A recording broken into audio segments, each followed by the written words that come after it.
Buenos días, hoy vamos a empezar con las explicaciones del tema 13, la España franquista, el régimen franquista en España. Bueno, ahí tenéis una imagen del dictador que estuvo gobernando España, como sabéis, como imagino que sabréis, desde 1939 hasta 1975, en realidad antes en algunas zonas, ya que durante la guerra civil el franquismo ya se fue estableciendo en el territorio ocupado por el llamado bando nacional.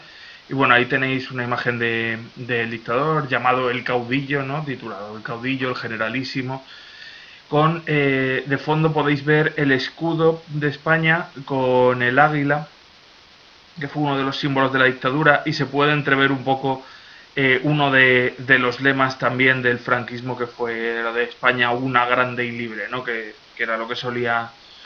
Lo que, en fin, era uno de los lemas que se solía entonar en presencia de Franco, de las autoridades franquistas, etcétera, ¿vale? Vamos a ver un poco el régimen poco a poco. En esta primera parte vamos a ver cuáles fueron las bases ideológicas, sociales, etcétera, durante toda la dictadura, que es en definitiva lo que caracteriza la España franquista, y vamos a ver también la primera etapa del régimen, las primeras décadas, ¿no? La posguerra, la etapa de la autarquía, del racionamiento, etcétera, y la década de los años 50 en la que se empieza a romper un poco el aislamiento internacional en el que vivía sumido el régimen durante los terribles años 40, ¿no?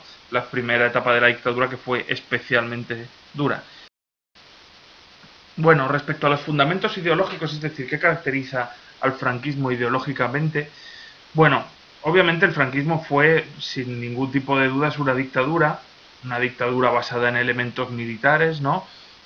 Franco era un general y, como ya sabéis, los que pusieron fin a la Segunda República por medio del golpe de Estado que desembocó en la Guerra Civil Española eran en su mayoría militares, ¿no? Militares rebeldes, militares que se habían rebelado contra el Estado republicano.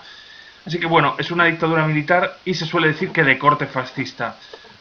Porque bueno, a pesar de que algunos autores dicen que el franquismo no era exactamente fascista, que tenía más elementos, claramente el fascismo estuvo muy presente en la dictadura y especialmente en las primeras décadas, ¿vale? Los elementos que permiten comparar esta dictadura, que obviamente fue de extrema derecha, con la Italia fascista o con la Alemania de Hitler, ¿no? A pesar de que hay muchas cosas en las que no coinciden, pues obviamente hay elementos comunes clarísimos, ¿no? Y esas peculiaridades son las propias de la tradición española, que han hecho que el régimen se autodenominara de alguna forma como el nacionalcatólico, es decir, el nacionalcatolicismo sería de alguna forma, para entendernos, el modelo del fascismo español, ¿vale? El fascismo que estuvo presente aquí durante la etapa franquista, ¿vale? Que, como veis, pone mucho énfasis en las ideas de la nación española, que eso es propio de cualquier régimen de este tipo, ¿no? El nacionalismo exacerbado, y en concreto las peculiaridades católicas que, según los sectores que apoyaban al franquismo, caracterizaban a España, ¿no? La defensa de la fe católica, que había sido uno de los elementos singulares que habían caracterizado, pues eso, la tradición española, ¿no? La historia de España. Obviamente, todo esto basándose en las ideas que representaban, que aglutinaban a los grupos de la derecha española, ¿no?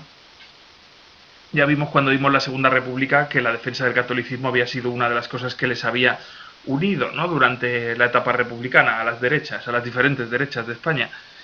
Bueno, esta dictadura fue una dictadura claramente personalista, ¿no? En la que Franco, pues en fin, siempre intentó mostrarse como un líder carismático, tuvo muchísimo peso en todas las decisiones y, de hecho, por eso se conoce a este régimen como franquista, ¿vale?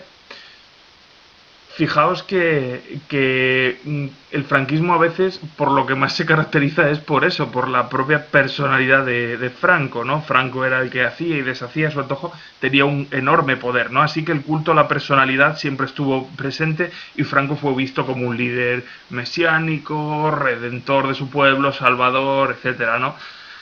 Por la propaganda del régimen, obviamente, ¿no? Otras cosas que caracterizaban a la dictadura, pues obviamente pues que era un régimen antiliberal y antidemocrático, ¿vale? Antiliberal, es decir, rechazaba las libertades individuales, la idea de la Constitución, todas esas ideas que se habían ido heredando del liberalismo del siglo XIX, ¿no? Como la separación de poderes, en fin, todo esto lo rechaza. También va a rechazar la democracia y, por supuesto, aunque aquí no lo ponga, no solamente es antiliberal y antidemocrático, sino, por supuesto, también antisocialista, anticomunista, etcétera, ¿vale? Solamente se permite un único partido, lo cual en la práctica es como decir que no hay partidos políticos, que es el llamado Movimiento Nacional, ¿vale? También conocido como FETI de las Jons, que recordaréis que ya lo vimos, que eran las siglas de Falange Española Tradicionalista y de las Juntas de Obrera Nacional Sindicalista. Es decir, los grupos que anteriormente habían formado las derechas durante la Segunda República, que ahora se unificaban mediante el decreto de unificación durante la Guerra Civil, dando lugar a este movimiento nacional, pues en fin, que aglutinaba a todos esos sectores de la derecha que habían apoyado al bando sublevado nacional durante la Guerra Civil Española, ¿vale? Así que bueno, los fundamentos de este régimen dictatorial, que ya digo con fuertes elementos fascistas, pero también tradicionalistas, ¿no?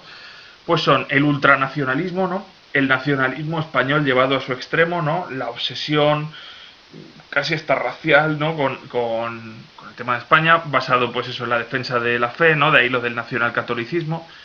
El centralismo, es decir, la anulación de cualquier tipo de autonomía de los territorios o de reivindicaciones territoriales, ¿no? Obviamente quedaron suprimidas las autonomías que se habían aprobado durante la República, en Cataluña o en el País Vasco. La lucha contra cualquier otro nacionalismo que dentro del Estado español que no sea, pues eso, el propio nacionalismo español, ¿no? El imperialismo, es decir, esa vocación a revivir hechos del pasado del antiguo imperio español, ¿no? La aspiración, pues eso, a mantener también las colonias, el dominio a través de la fuerza, etcétera, ¿no? El tradicionalismo, el respeto a la tradición, a la historia del pasado de España y el intento incluso de recrearla, ¿no? Basándose pues en fetiches como pudieran ser pues los reyes católicos, en fin, el antiguo imperio español, donde no se ponía el sol, ¿no? Se intenta revivir eso y asociarlo con la figura del propio Franco. Y el providencialismo, que quiere decir algo así como esa visión de que a través del caudillo se alcanzará la providencia, ¿no? Se alcanzará el bienestar para España, para la nación, ¿no? Bueno, esos son un poco los fundamentos del régimen. Respecto a los medios con los que se mantuvo en el poder el franquismo, pues obviamente destacan entre ellos la represión, que se inició ya durante la Guerra Civil y que incluso creció durante la posguerra, la represión de cualquier movimiento político o cualquier discrepancia contra el régimen, y esta represión iba desde encarcelamientos, desde pérdida de puestos de trabajo, etcétera, a incluso ejecuciones en un primer momento, ¿vale? En la primera década del régimen, ¿vale? La censura, pues es decir, el control de la opinión a través de la censura y de la propaganda constante para evitar que hubiera cualquier tipo de opinión en contra, ¿vale? Así que, bueno, frente a algunos historiadores, generalmente de la derecha, que han dicho que es un régimen autoritario, pero no totalitario, bueno, yo discrepo y creo que, sobre todo en las primeras etapas, sí que era un régimen bastante totalitario el franquismo. Otra cosa es cómo consiguiera implantarse en la sociedad y que siempre existiera una oposición secreta, digamos, clandestina al régimen, ¿vale? Que fue mayor, por ejemplo, que en otros regímenes similares, como la Alemania nazi, donde hubo una mayor aceptación social de la dictadura, etcétera. Pero, en cualquier caso, yo creo que sí que se puede considerar, prácticamente con todas las de la ley, a la España franquista como un régimen totalitario. Respecto al corporativismo y a la planificación económica, son también elementos que caracterizaron el régimen, que si recordáis eran característicos también de la Italia de Mussolini o de la Alemania nazi. El corporativismo habla pues de era aquello del sindicato vertical, si recordáis, sindicatos que no son de clase, sino que en ellos están agrupados tanto empresarios como obreros, técnicos, etcétera, con lo cual los sindicatos pierden su función. Y los sindicatos de clase, como habían sido antes la UGT, la CNT, etcétera, igual que los partidos políticos, desaparecen, ¿vale? Son ilegalizados. Respecto a la planificación económica, pues bueno, esto se dio sobre todo en un primer momento, en la etapa de la autarquía, aunque es verdad que se mantuvo después, incluso en la etapa de desarrollismo, cuando se España, digamos, empezó a liberalizarse un poco más, a nivel económico, quiero decir, ¿no? Cuando se entró un poco más de lleno en la economía de mercado capitalista, pues la planificación económica desde el Estado siempre se mantuvo a lo largo de la dictadura, es decir, un control del Estado sobre la economía, marcando cuáles eran los objetivos a cumplir, controlando pues eso, los estándares de producción, aunque sí, eso sí, respetando siempre la propiedad privada de las empresas. De hecho, los empresarios, los grandes empresarios, se vieron muy beneficiados, sobre todo si habían apoyado previamente al régimen, ¿no? Con lo cual, claro, esto de planificación económica, como ya vimos cuando hablamos de los fascismos, puede tener elementos comunes con pues eso, el control de la economía desde el Estado que se da en los regímenes socialistas, pero no es lo mismo, desde luego, ¿vale? El respeto a la propiedad privada siempre está ahí, ¿vale? Y de hecho hubo empresarios que se enriquecieron muchísimo gracias al apoyo de estas familias al régimen, ¿vale? Eh, Respecto al militarismo, pues bueno, esto es una cuestión que siempre estuvo presente también en la España franquista, que es que los valores castrenses, los valores del ejército impregnaron toda la vida civil, ¿no? Como suele ser propio de otras dictaduras similares, ¿no? Militaristas, fascistas de extrema derecha, etcétera, ¿vale? De hecho, tened en cuenta que los principales dirigentes, empezando por el propio Franco, eran militares de alta graduación, ¿no? Con lo cual el militarismo estuvo muy presente. Respecto a las bases sociales del franquismo, es decir, en qué elementos sociales, en qué grupos sociales se apoyó el franquismo para conseguir persistir no solamente a través de la propaganda, la censura, sino quienes apoyaron activa o pasivamente a la dictadura, pues bueno, en primer lugar hay que hablar, claro, esto es fácil verlo si habéis estado estudiando el tema de la Segunda República y de la Guerra Civil, porque veréis que son los elementos básicamente de oposición a la República, son los que sirvieron como sostén del franquismo, ¿no? Las clases propietarias, es decir, los grandes industriales, los grandes empresarios de la industria, banqueros, cuando hablo de financieros me refiero a la gran banca, ¿no? Terratenientes, que en algunos casos incluso llegaron a pagar, digamos, a costear los gastos de parte de las campañas del bando nacional durante la guerra, con lo cual luego se vieron recompensados con un incremento de su estatus social, de su riqueza, de su patrimonio, muchas veces expropiado a los que habían perdido la guerra, los republicanos, ¿no? Y bueno, algo similar ocurre, aparte de estas clases adineradas, tanto del campo como de la ciudad, algo similar ocurre con los pequeños propietarios rurales, que tradicionalmente habían sido una clase conservadora, es decir, los que tenían tierras en el campo, pero no estoy hablando de los grandes latifundistas, sino, pues sobre todo en el norte de España, en zonas como Galicia, como Castilla y León, como, en fin, toda la cornisa cantábrica, pues aquellos que tenían sus tierras y que habían visto su propiedad amenazada con o sin fundamento por las reformas agrarias de la República y que además estaban muy vinculados a toda la propaganda, bueno, a toda la, digamos, a todos los discursos que venía dando la Iglesia contra el régimen republicano en favor de la tradición del mantenimiento de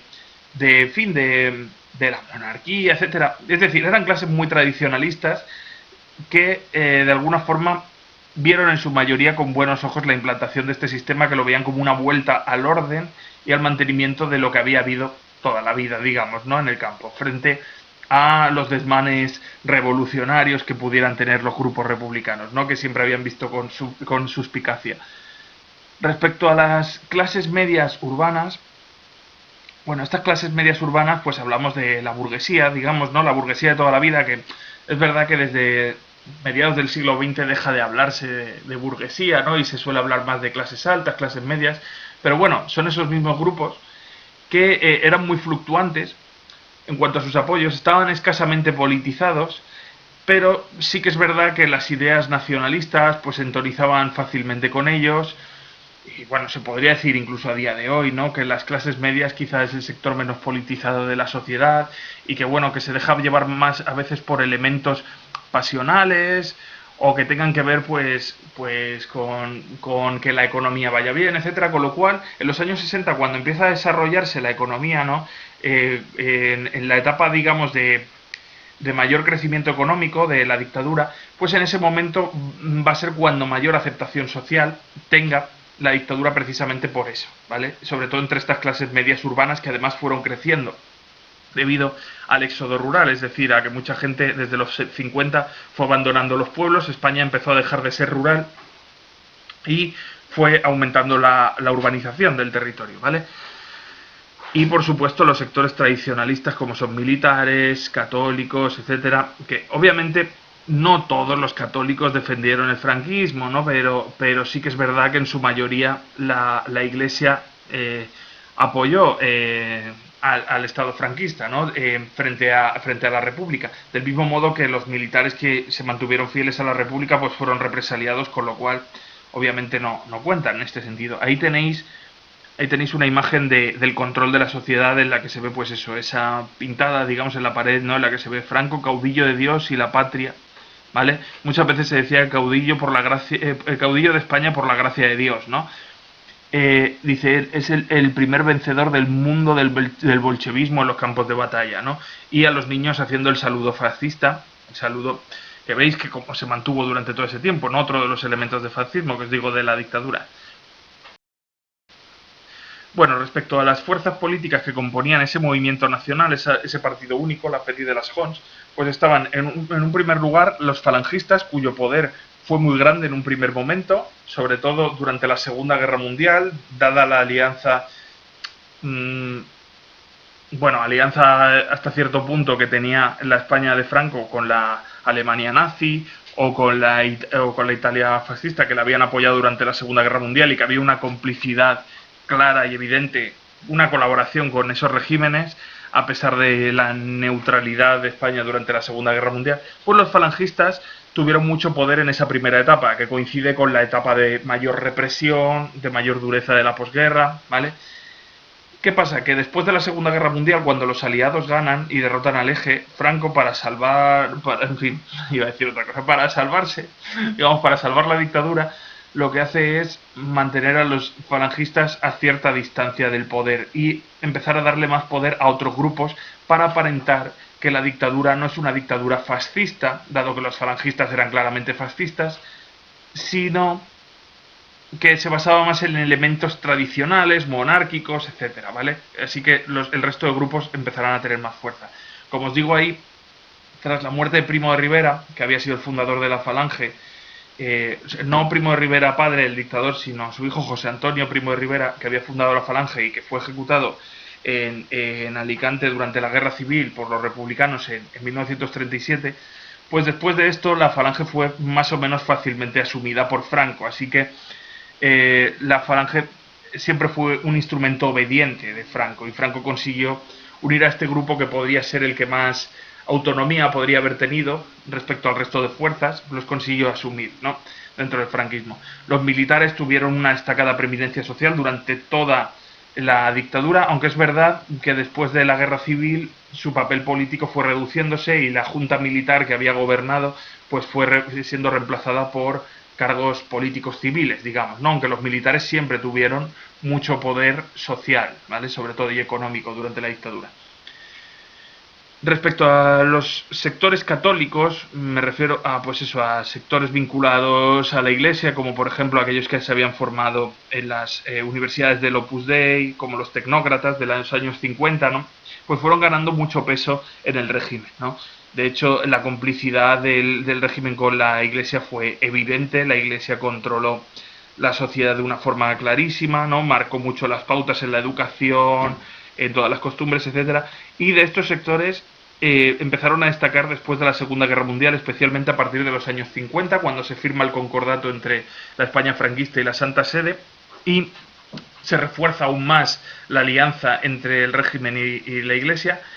Y ya digo, los tecnócratas del Opus Dei, es decir, tecnócratas son aquellos que se habían formado con conocimientos específicos en determinadas áreas, no tanto por su pertenencia a un partido, sino más por los conocimientos que pudieran tener, pues, en materia de economía, en materia de, yo que sé, ingeniería, agrónoma, etcétera, pues empiezan a tener más peso frente a la Falange, ¿vale? Es decir, estos sectores del Opus, podríamos decir, empiezan a ganar peso a partir de los años 50. Los monárquicos también tuvieron mucho peso después de que la Falange fuera perdiendo una cierta relevancia en el régimen, que ya digo, la Falange siempre tuvo un peso muy grande, sobre todo en los aspectos más sociales, por ejemplo, en lo que tenía que ver con la sanidad, la educación, en fin, el control de la sociedad a través de la propaganda, etcétera. La Falange siempre tuvo un papel muy relevante, pero a nivel político fue perdiendo algo de peso en detrimento de esto, de católicos, monárquicos, ¿vale? Los monárquicos tradicionales de toda la vida, que en fin, que formaban, básicamente estaban formados por las clases altas de toda la vida, que herederas incluso del régimen de la Restauración, anterior a la Segunda República, que deseaban la vuelta a la monarquía con Juan de Borbón, que era el heredero natural de Alfonso XIII, el padre de Juan Carlos I, ¿vale? Del futuro Juan Carlos I. ¿Qué pasa? Que Franco se resistió mucho a la vuelta de la monarquía, para no perder el poder que tenía, ¿no? El poder absoluto que él tenía como jefe del Estado, jefe del gobierno, etcétera, ¿no? Con lo cual tener una figura que le hiciera sombra no le hacía especial gracia. Así que Franco se resistió mucho a reconocer como monarca a Juan de Borbón, y a pesar de que desde que derrota a la República proclama a España como un reino, dice que el trono de España está vacante y que mientras él esté, básicamente no va a haber rey. O sea, es decir, España era un reino en teoría, pero en la práctica no había un rey, ¿vale? Y de hecho al final será Juan Carlos I el que elija personalmente Franco para sucederle, y no a su padre, Juan de Borbón, porque pensaba que podía controlar mejor al joven príncipe de Asturias que a Juan de Borbón, que ya era más mayorcito y tenía unas ideas más claras, ¿no? Y respecto a los carlistas, que habían sido un apoyo clave también en algunas zonas del norte durante la guerra civil, bueno, tuvieron una cierta relevancia social, pero muy poco peso político, y desde luego no tuvieron suficiente peso como para oponerse a la decisión de mantener esa rama de los Borbones después de la muerte de Franco, ¿vale?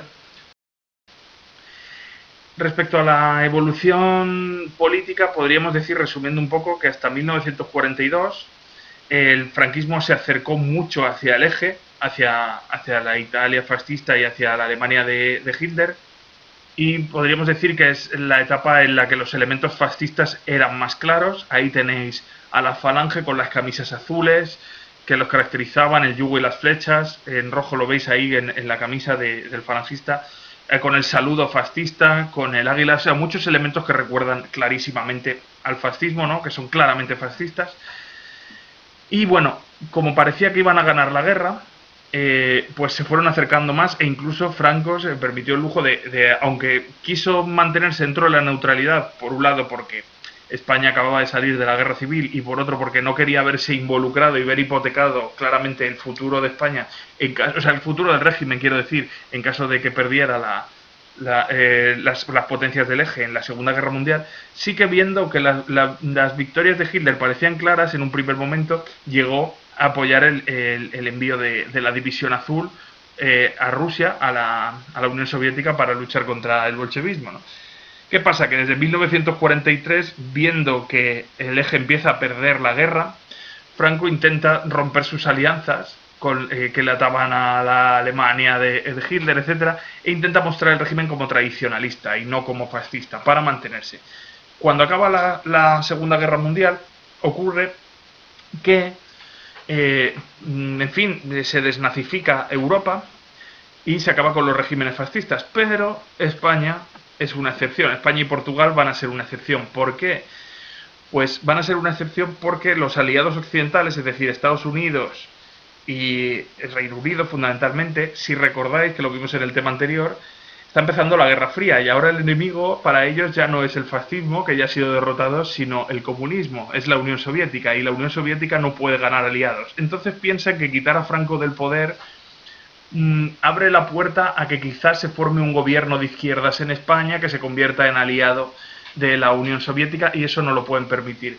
Franco será el dictador más detestable del mundo, piensa Churchill y compañía, pero mientras esté ahí es un aliado contra el comunismo clarísimamente. Así que Franco va a aprovechar ese tirón para presentarse como anticomunista, no como fascista, sino como decidido anticomunista, como buen español, bla, bla, bla, y en definitiva para mantenerse en el poder, aprovechando el contexto de la Guerra Fría. Y eso es lo que pasó.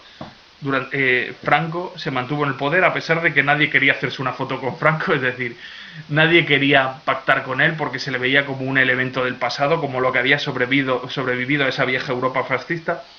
Pues el régimen vivió aislado internacionalmente, con una especie de condena internacional de todos los países, sin poder ingresar en la ONU, pero ahí estuvo, nadie intentó quitarlo, ¿no? A pesar de lo que pensaba la oposición republicana, que se mantenía en el exilio, que había huido, pensaban que con la caída de Hitler caería Franco también, pues no, Franco se mantuvo. E incluso a partir de los años 50 a empezó a salir de ese aislamiento, como ya veremos un poco más adelante, ¿vale? En estos momentos se empieza a hablar de la democracia orgánica, es decir, de que para hacer esos guiños a la opinión pública internacional de que el franquismo no es una dictadura como las que se han vivido antes, pues empieza a decir Franco que la España, ese régimen que se ha instaurado en España es una democracia, pero no una democracia como las demás, sino una democracia orgánica, no parlamentaria, sino orgánica, es decir, que él gobierna en nombre del pueblo y por el bien del pueblo español. Obviamente nunca fue una democracia el franquismo, ¿vale?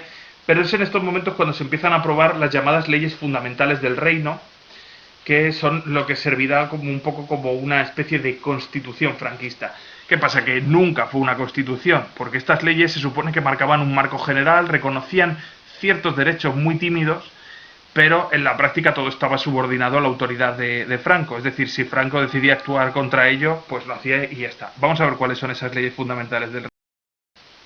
Las leyes fundamentales del reino, la primera de ellas se aprobó durante la propia guerra civil, de inspiración falangista, fue el Fuero del Trabajo, que reconocía la existencia de unos sindicatos basados pues en los que se habían creado, por ejemplo, durante la Italia de Mussolini, o sea, sindicatos verticales, que no tenían nada que ver con los sindicatos de clase, ¿vale?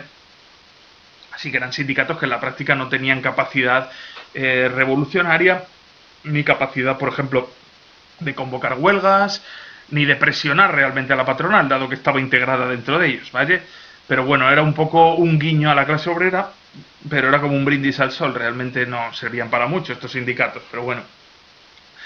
La ley de Cortes, que se aprueba en 1942, precisamente viendo los reveses que empieza a sufrir el eje e intentando mostrarse como mínimamente democrático el régimen, pues permite la existencia de un parlamento, pone ahí parlamento, quería decir parlamento, ¿vale? De un parlamento meramente consultivo. ¿Qué quiere decir eso? Pues que bueno, que sigue habiendo unas cortes, igual que a día de hoy, ¿no? El Congreso de los Diputados, etcétera, pero esas cortes franquistas realmente no tenían ningún peso político. Al final simplemente estaban ahí para respaldar las decisiones de Franco y ya está. No había ninguna oposición dentro de ellas, no solamente estaban formadas por miembros del Movimiento Nacional, del Partido Único, ¿vale? Y solamente servían para darle aún más validez a las decisiones que Franco tomaba unilateralmente, ¿vale? Luego está el Fuero de los Españoles, que era una ley que admitía ciertos derechos muy limitados, ¿vale? Pues relativos a la reunión, a la circulación, incluso sobre el papel también a la libertad de expresión, pero en la práctica esos derechos eran muy limitados y eran muy fáciles de vulnerar. Al final se podía actuar sin ningún tipo de garantías contra ellos, con lo cual el Foro de los Españoles es eso, es algo que estaba sobre el papel, pero que en la práctica pues poca relevancia tenía, ¿vale? En este régimen personalista. La ley del referéndum, que se aprueba en el 45, permitía que determinadas cuestiones de gran importancia se sometieran a referéndum por parte de la población, el Estado decidiera someterlas a referéndum, pero la votación no era secreta, solo se hacía campaña a favor del sí, y en la práctica esto servía para que, bueno, que la gente fuera a votar, dado que era obligatorio además, para darle más legitimidad a Franco. ¿Cómo vas a votar que no? Te van a fichar, no es secreto el voto. Si votas que no, ya eres considerado sospechoso. Claro, ¿qué pasaba con las leyes del referéndum? Pues que los referéndums salían aprobados por sí, además las preguntas eran tendenciosas, manipuladoras, pues salían aprobadas las decisiones que tomaba el régimen con unas mayorías pues muy superiores al 90%, casi del 100%, ¿no? ¿Y para qué se usaba al final el referéndum? ¿Para que hubiera democracia? No, se usaba para darle legitimidad social a las decisiones que tomaba el dictador, ¿vale? Luego estaba la ley de sucesión de la jefatura del Estado, que fijaba a partir del año 47 que se volvería a la monarquía después de que muriera Franco, ¿vale? Será finalmente en los años 60, finales de los años 60, cuando se decida que no va a ser Juan de Borbón, sino Juan Carlos, su hijo, el que sea el que suceda a Franco, ¿vale? Luego está la ley de principios del movimiento nacional, que bueno, que básicamente lo que hacía era rechazar a toda fuerza que no estuviera integrada dentro del movimiento nacional. Eso en la práctica ya se había hecho, ¿no? Y, y la ley orgánica del Estado de 1967, que intentó refundir todas las demás leyes para intentar mantener, institucionalizar la dictadura, darle una base legal y garantizar que el franquismo siguiera existiendo después de la muerte de Franco, ¿vale? Por suerte eso no ocurrió debido a la transición, ¿vale? Pero eso lo veremos en otro tema. Bueno, ¿qué pasa? Vamos a empezar hablando un poco de esta primera etapa. Bueno, ya hemos empezado hablando de ella, ya os he ido comentando algunas cosas, que es lo que se llama la posguerra y la autarquía, que iría desde el fin de la guerra civil hasta el año 53, cuando empieza a romperse el aislamiento internacional del régimen y empieza a haber ciertos síntomas de mejora después de una etapa absolutamente desastrosa como fue esta que vamos a ver, ¿vale? Las consecuencias de la guerra civil ya hablamos de ellas, pero bueno, las pérdidas humanas se calcula que fueron aproximadamente de 500.000 de personas, aunque los datos varían mucho en función de los estudios, ¿vale? No solamente hubo víctimas en los combates, sino por la represión, que esto se dio en ambos bandos, pero fue, como ya os dije, mucho más sistemática en el bando franquista y además continuó después de la guerra. También hubo una gran destrucción de infraestructuras, de fábricas, en fin, pues de todo tipo de infraestructuras, de tierras, lo cual hizo que empeorara aún más la economía española en el periodo posterior. Tened en cuenta que también se habían perdido las reservas de oro del Banco de España, ¿no? Que se las quedó la Unión Soviética para pagar se quedó buena parte de ellas la Unión Soviética para pagar los encargos que le hacía la República y luego no las devolvió al régimen franquista. Es el famoso oro de Moscú, no sé si habréis oído hablar de él, ¿no? Todo eso que se perdió. Luego la enorme represión que se vivió y el exilio de muchos republicanos que consiguieron huir y que ya no volvieron, ¿no? Y bueno, durante la Segunda Guerra Mundial, como ya os he dicho, esto ya lo he comentado antes, la Falange va a tener una gran presencia política por la cercanía con el nazismo, etcétera, e incluso gente muy vinculada a la Falange, como era el llamado cuñadísimo, el cuñado de Franco, Serrano Suñer, que Ramón Serrano Suñer va a ser uno de los líderes más destacados de la Falange en estos momentos y es, como se dice, germanófilo, es decir, muy partidario de Alemania y muy nazi, por así decirlo, ¿vale? Va a ser muy partidario de la participación en la guerra, en la Segunda Guerra Mundial, a favor del eje. Franco, aún así, va a mostrar cierto recelo. Es verdad que después de que Italia y Alemania lo hubieran apoyado durante la Guerra Civil, lo lógico sería que él les apoyara durante la Segunda Guerra Mundial, y Hitler contaba con ello. Y por eso se reunió con Franco en Hendaya, en 1940, en la frontera con Francia, que en aquel momento estaba dominada por los nazis, si recordáis. Bueno, pues en esa reunión Franco da largas a Hitler y es como que, bueno, sí, ya veré qué hago, tal, pero el caso es que no quiere entrar en la Segunda Guerra Mundial porque no ve claro que Hitler vaya a ganar y por otro lado porque España ya ha sufrido mucho durante la Guerra Civil y no está en condiciones para asumir, en fin, para asumir el coste de una nueva guerra, ¿no? Aunque sí que es verdad que para mantener su alianza con Hitler acordará el envío ni más ni menos que de toda una división, que es, en fin, un montón de hombres al frente ruso cuando empiece la Operación Barbarroja, la llamada División Azul, que Franco justificará posteriormente no como una ayuda al eje, sino como una lucha por su cuenta contra el comunismo.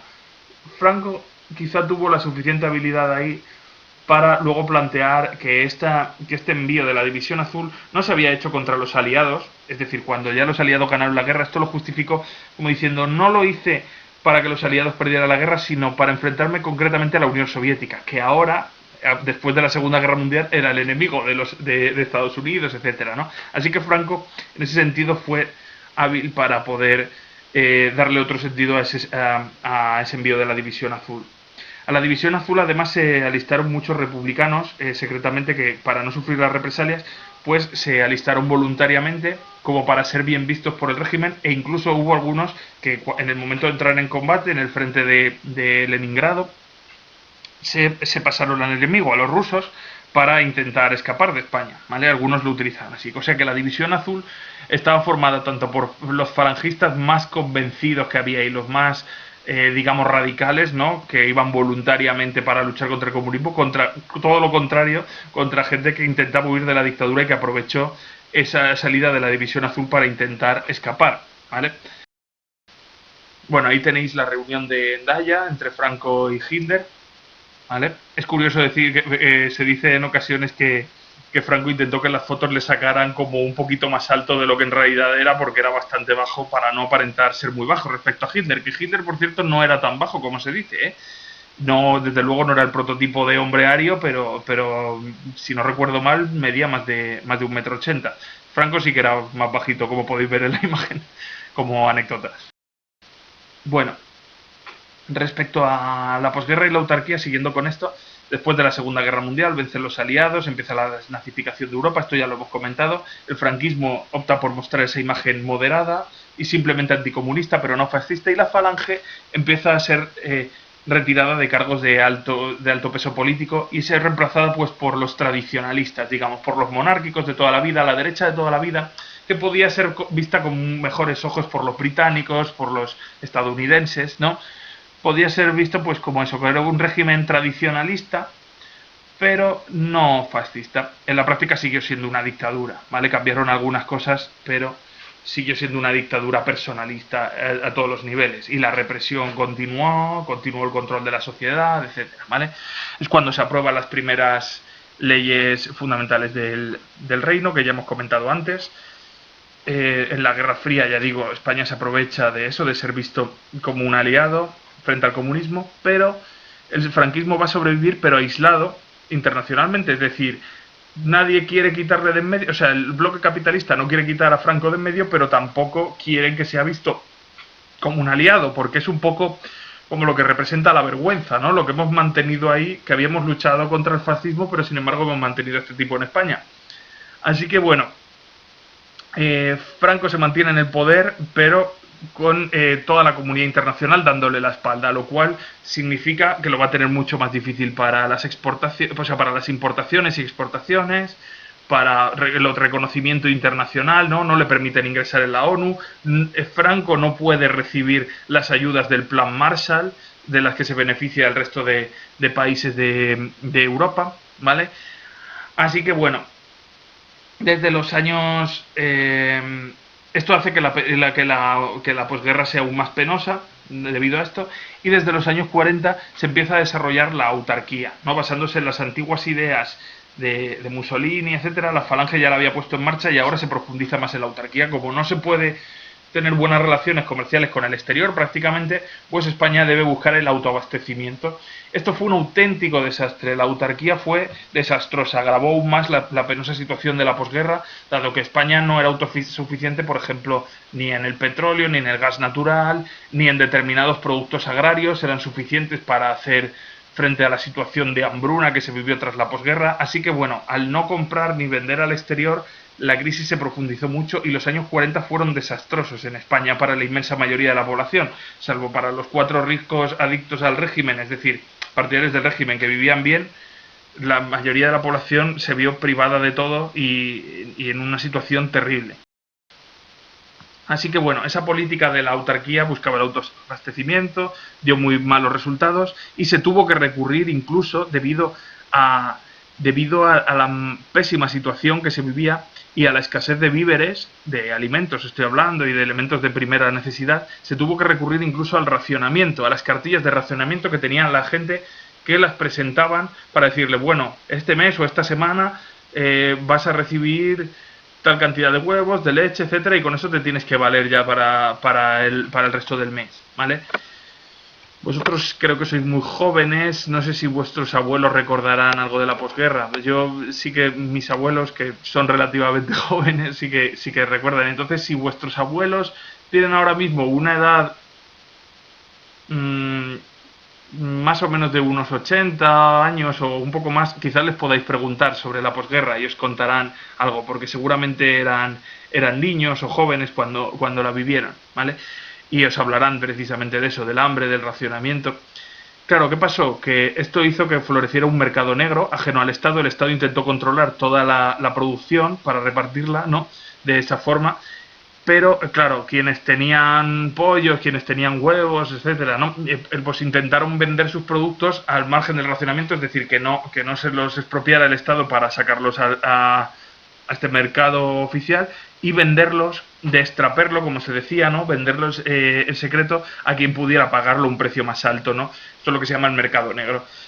Bueno, pues fue una época de hambre, de grandes desastres económicos y se creó en estos momentos también el Instituto Nacional de Colonización Agraria para intentar resolver el problema de la tierra que la República no había podido solucionar debido a la oposición de las derechas. Tampoco lo conseguirá resolver este Instituto Nacional de la Colonización Agraria, que intentaba repartir tierras de una forma más equitativa, sobre todo entre los que habían sido fieles al régimen, para que así se aumentara la producción agraria. El problema de la tierra se sigue sin resolver en España y de hecho se puede decir que nunca se resolvió el problema de la tierra en España, porque lo que pasó en los años 50 es que empezó el éxodo rural y España dejó de ser agraria, empezó a ir la gente hacia las ciudades sin que se hubiera resuelto de verdad el problema tradicional, ¿vale? La Argentina de Perón fue quizá el único país que realizó importaciones a España y aunque Perón no era fascista, era una especie de militar que había tomado el poder en Argentina y que combinaba su régimen combinaba elementos democráticos y personalistas, pues bueno, sí que hizo ciertas importaciones de grano a España, condiciones ventajosas, y por eso Perón fue visto como un aliado para España, ¿no? Dado que fue el único prácticamente que le vendió, junto con Portugal, que tenía un régimen similar, ¿vale? En este periodo. Se creó también el INI, el Instituto Nacional de Industria, para intentar apoyar la industrialización del Estado, aunque tuvo muy pobres resultados. No dio, por ejemplo, el efecto que dio en otros regímenes fascistas, como vimos en el caso de Italia o Alemania, sino que realmente la industria española no creció de verdad hasta los años 60, ¿vale? O sea, con muchísimo atraso respecto a otros países. Y se crearon en estos momentos algo parecido a lo que ya había empezado con la dictadura de Primo de Rivera, y ahora también se crearán, son los monopolios y empresas estatales como Renfe o la SEA, ¿vale? Para controlar sectores estratégicos, pero que con el tiempo se acabarían privatizando, mucho después del franquismo, en los años 90, algunas antes. Bueno, respecto a la política social, se inició una durísima represión contra todas las ideas que se consideraba que iban en contra del movimiento nacional. Liberales, socialistas, anarquistas, comunistas, todos obviamente, republicanos, todos fueron reprimidos mediante la instauración de una censura que afectó a todo tipo de actividades culturales también, ¿no? Al cine, a la prensa, a la literatura, a todo, ¿vale? El predominio social de la Iglesia, que controlaba la cultura, la educación, las formas de vida. La Iglesia tuvo un papel clave en el control de la población, en el régimen. Y de hecho, pues, por ejemplo, en fin, os pongo algún ejemplo. Durante la Cuaresma era obligatorio no poner, o sea, durante el Viernes Santo era obligatorio no poner música, era obligatorio no comer carne, es decir, había que cumplir con esto, si no te veían mal, ¿vale? ¿Qué más ocurrió? Bueno, se desarticularon todos los sindicatos obreros que habían y se reemplazaron por el sindicato vertical, ya hemos hablado antes de esto. Se amplió la seguridad social, eso sí que fue una de las medidas que hizo la Falange. La seguridad social no la creó la Falange, como se suele decir. Hubo ya un proyecto con la Segunda República que no llegó a prosperar debido precisamente a la oposición de la derecha, y sí que se arrancó una mayor cobertura de la seguridad social en esta época, aunque en la práctica lo que ocurrió es que los derechos de los trabajadores se redujeron mucho, con lo cual esta medida social que los sectores defensores del franquismo han asociado a la Falange, ¿no? La creación de la seguridad social, bueno, es relativa y además en la práctica fue muy tímido lo que se hizo, ¿vale? Bajaron mucho los salarios, está comprobada la bajada de los salarios, aumentó el pluriempleo, es decir, gente que tenía que trabajar en varios sitios para poder vivir, y se prohibieron el derecho a la huelga y el derecho a asociación, con lo cual cayeron en picado los derechos de los trabajadores.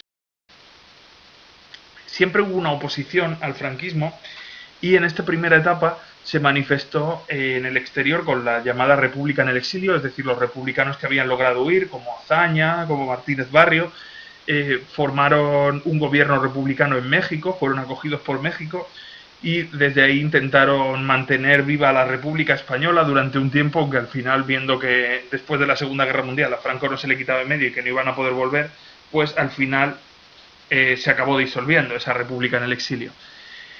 En el interior, la oposición se manifestó mediante pequeñas huelgas aisladas, que además fueron duramente reprimidas por el ejército y la Guardia Civil, ¿vale? Y mediante el maquis, que lo tenéis ahí en la imagen. El maquis era la guerrilla pues generalmente comunista, o en fin, o de otro signo de izquierda, que había resistido en las zonas montañosas, que eran más difíciles de controlar por la Guardia Civil y por el ejército, y que duró hasta 1952. Los maquis llegaron a hacer algunas operaciones de gran importancia y pensaban que si mantenían la lucha constante, cuando acabara la Segunda Guerra Mundial, pues a España volvería a la República y ellos conseguían ser la fuerza dentro de España que vencería al franquismo. Como eso no pasó, pues bueno, siguieron intentando actos casi ya desesperados de ataques contra elementos del régimen, ¿no? Como intentando mantener un poco el espíritu de la guerra, pero al final fueron derrotados. Así que, o sea, al final se disolvió el maquis a principios de los años 50. Así que la oposición en estos primeros momentos apenas tuvo forma de expresarse debido a que la represión fue durísima. Bueno, a partir de 1953 empieza lo que se ha llamado el fin del aislamiento, con dos acuerdos muy importantes como son el concordato con la Santa Sede, es decir, un acuerdo con la Iglesia, con el Vaticano, por el cual, bueno, ahí tenéis a Franco recibiendo la bendición del Papa, por el cual el Vaticano reconoce el régimen de Franco, es decir, lo reconoce oficialmente, a cambio de que éste se comprometa al mantenimiento de la Iglesia, que en realidad ya lo había hecho, ¿no? Y de alguna forma, bueno, esto ya sucedía en la práctica, pero ahora se reafirma oficialmente. Los privilegios de la Iglesia van a ser aún mayores, pero el más importante va a ser el acuerdo con Estados Unidos, el acuerdo militar con Estados Unidos, que llega en 1953 con Eisenhower, cuando empiezan a llegar ciertas inversiones norteamericanas en España, que el régimen lo vendió como una especie de plan Marshall, aunque fueron mucho más modestas que las que recibieron otros países. Y a cambio los norteamericanos recibieron, aparte de un valioso aliado, pues recibieron el uso de bases españolas para el uso de los militares norteamericanos, ¿no? Como la base de Torrejón Ardoz o la de Rota, que luego la diplomacia española tuvo que renegociar durante mucho tiempo para que se le devolvieran, ¿no? Los americanos estuvieron establecidos aquí en el territorio español durante mucho tiempo debido a este acuerdo, que fue ventajoso para el régimen pero muy desventajoso para los intereses de España, ¿no? Tener un ejército exterior aquí establecido en determinadas bases. Y el paso más importante fue cuando en 1955 se permitió la entrada de España en la ONU, el ingreso de España en la ONU, que eso rompió definitivamente el aislamiento internacional. España fue reconocida como Estado, no por la comunidad internacional, el régimen de Franco, quiero decir. Ahí tenéis la visita de Eisenhower a España y, en fin, el abrazo que se da con Franco. Ahí tenéis a los embajadores de España, los representantes de España en la ONU, estrenando pues eso, el puesto.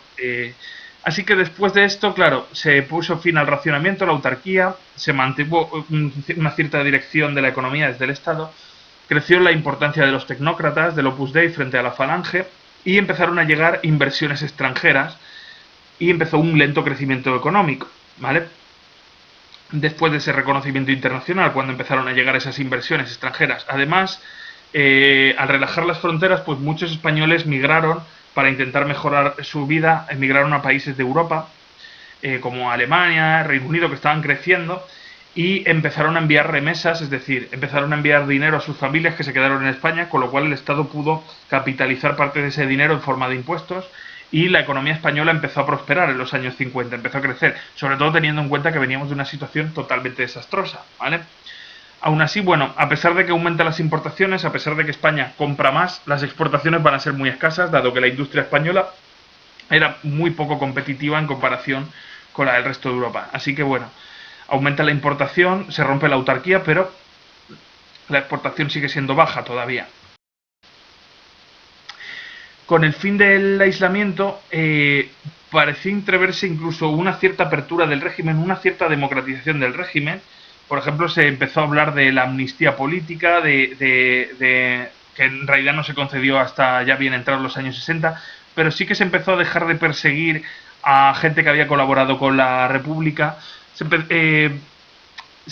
Digamos que ya las ejecuciones fueron a menos, ¿vale? Las penas se conmutaron por otras, como por ejemplo encarcelamientos, en fin. Y eso se debe en buena medida también al escaso peso que empezaba a tener bueno, al escaso peso no, perdón, al menor peso que empezaba a tener la Falange. Incluso ministros como Ruiz Jiménez en educación intentaron una cierta apertura, rebajando la censura, etcétera, y esto llevó a la gran protesta estudiantil de 1956, perdón, que ante esto lo que hizo el régimen fue reprimirla duramente, destituir a ese ministro y reforzar la línea dura, con lo cual, ante ese mínimo intento de avanzar mínimamente hacia más derechos, hacia una cierta democratización del régimen, se paraliza totalmente y se vuelve otra vez a la dictadura en sus líneas más duras, ¿vale? La oposición, sin embargo, se fue reorganizando en el exilio, es decir, fuera de España, y también en la clandestinidad, es decir, de forma oculta, ¿vale? Pues hablo del PSOE, del Partido Comunista de España, ¿no? Del PC, o de un nuevo sindicato que se crea ahora, que es las comisiones obreras de orientación comunista, que empieza a ganar, que va a empezar a ganar más peso en sus acciones, en las huelgas que va a intentar promover, que van a ser todas reprimidas, ¿no? Como esa que veis ahí de los mineros asturianos. Pues va a empezar a tener más peso incluso que las tradicionales UGT o CNT. Y para acabar esta parte, decir que en estos momentos empieza la descolonización del África española, igual que estaba ocurriendo con el resto de colonias de otros países, de Reino Unido, de Francia, que estaban empezando a independizarse en los años 50 y sobre todo desde los años 60. Pues bueno, Marruecos es descolonizado. Francia admitió la descolonización de su parte de Marruecos y España, para ser aceptada por la comunidad internacional, no intentó oponerse a la descolonización del Marruecos español. Así que bueno, en 1956 se le devuelve la parte del norte de Marruecos al sultán Mohamed V, con lo que se llamaba el Rif. Y el territorio de Ifni, que lo veis ahí en la imagen un poco más al sur, seguirá siendo español hasta que se entrega en 1969, no 59. Por esas mismas fechas se descoloniza también Guinea Ecuatorial, que lo veis ahí al sur, ¿no? En 1968 es descolonizada Guinea Ecuatorial y en 1975 se inicia el proceso, al final del franquismo se inicia el proceso, final del franquismo, para la descolonización del Sáhara Occidental, del Sáhara español, ¿vale?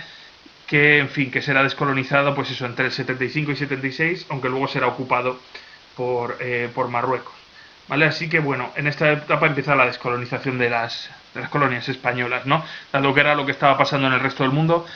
Franco, a diferencia de lo que hizo, por ejemplo, el dictador de Portugal, Salazar, que intentó oponerse a la descolonización, Franco, para ser aceptado por la comunidad internacional, pues no presentó tanta resistencia a la descolonización de estos territorios, ¿no? A pesar de las fuertes ideas